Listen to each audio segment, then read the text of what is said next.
حضرت عبداللہ بن عمر کہتے ہیں کہ میں نے نبی کریم صلی اللہ علیہ وآلہ وسلم کو فرماتے ہوئے سنا کہ تم سے پہلی امتوں میں سے 3 حضرات ایک سفر پر نکلے۔ دوران سفر رات ہو گئی اور بارش بھی ہونے لگی تو ایک غار میں رات گزارنے کے لیے وہ حضرات داخل ہو گئے، لیکن تھوڑی ہی دیر بعد ایک بڑا سا پتھر لڑک کر نیچے آیا اور غار کے دھانے کو بند کر دیا۔ یہ دیکھ کر انہوں نے آپس میں مشورہ کیا کہ اس مصیبت سے نجات کی کیا صورت ہو سکتی ہے۔ مشورہ یہی طے ہوا کہ ہم میں سے ہر ایک اپنے اپنے نیک عمل کے واسطے سے اللہ تعالیٰ سے دعا کریں۔ چنانچہ انہوں نے اپنے اپنے عمل کے حوالے سے دعائیں کیں۔ ان میں سے ایک نے کہا، یا اللہ تو جانتا ہے کہ میرے بوڑھے ماں باپ تھے اور شام کو میں سب سے پہلے انہی کو دودھ پلاتا تھا، ان سے پہلے میں اہل و عیال اور غلام و خادم کو نہیں پلاتا تھا۔ ایک دن میں اپنے جانوروں کے چارہ کی تلاش میں دور نکل گیا اور جب واپس آیا تو ہمارے والدین لیٹ چکے تھے۔ میں نے دودھ نکالا اور ان کی خدمت میں لے کر حاضر ہوا تو دیکھا کہ وہ گہری نیند میں ہیں۔ میں نے ان کو جگانا پسند نہیں کیا اور ان سے قبل اپنے اہل و عیال اور غلاموں کو پلانا بھی گوارا نہیں کیا۔ میں دودھ کا پیالہ ہاتھ میں پکڑے ان کے سرہانے کھڑا ان کے جاگنے کا انتظار کر رہا تھا، جبکہ بچے بھوک کے مارے میرے قدموں پر لوٹ پوٹ کرتے رہے حتیٰ کہ صبح ہو گئی۔ جب وہ خود بیدار ہوئے تو میں نے انہیں ان کے شام کے حصے کا دودھ پلایا۔ انہوں نے ماشاء اللہ پی لیا۔ یا اللہ، اگر یہ کام میں نے صرف تیری رضا کے لیے کیا تھا تو اس چٹان نے جو غار کے منہ کو بند کر دیا ہے اور اس کی وجہ سے ہم غیر متوقع مصیبت میں پھنس گئے ہیں، اس سے ہم سب کو نجات عطا فرما دے۔ دعا کے نتیجے میں وہ چٹان تھوڑی سی سرک گئی، لیکن باہر نکلنا ممکن نہ تھا۔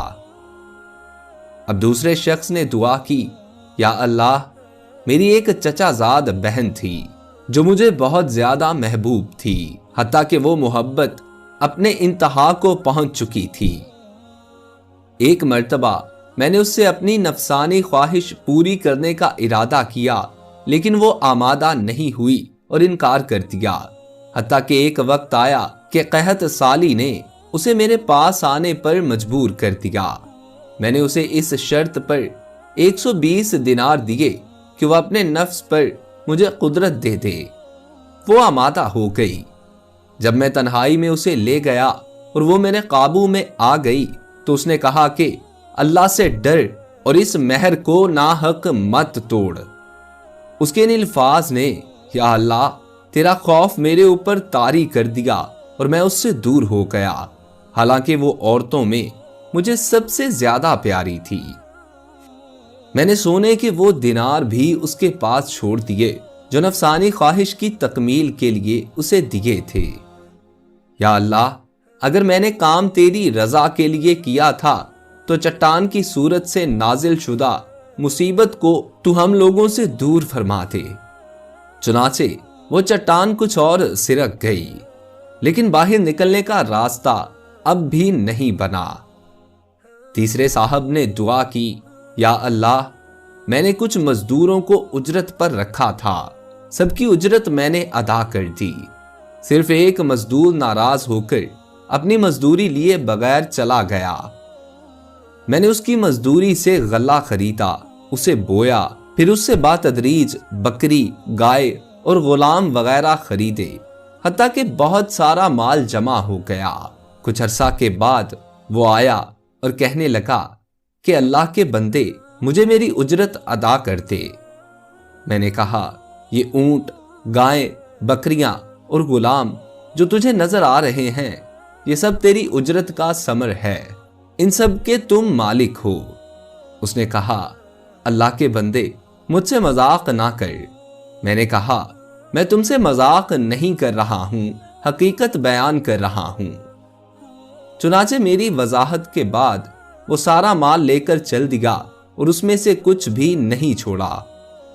یا اللہ، اگر میں نے یہ کام صرف تیری رضا کی خاطر کیا ہے تو یہ مصیبت جس میں ہم پھنسے ہوئے ہیں دور کر دے۔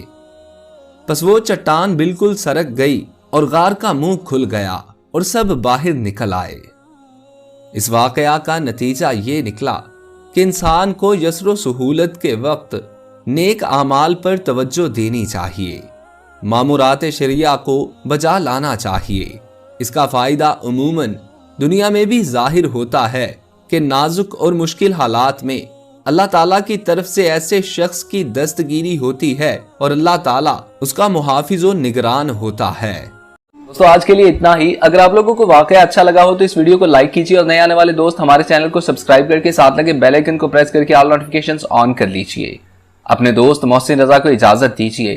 اللہ آپ کا اور میرا حامی و ناصر ہو۔ اللہ نگہبان۔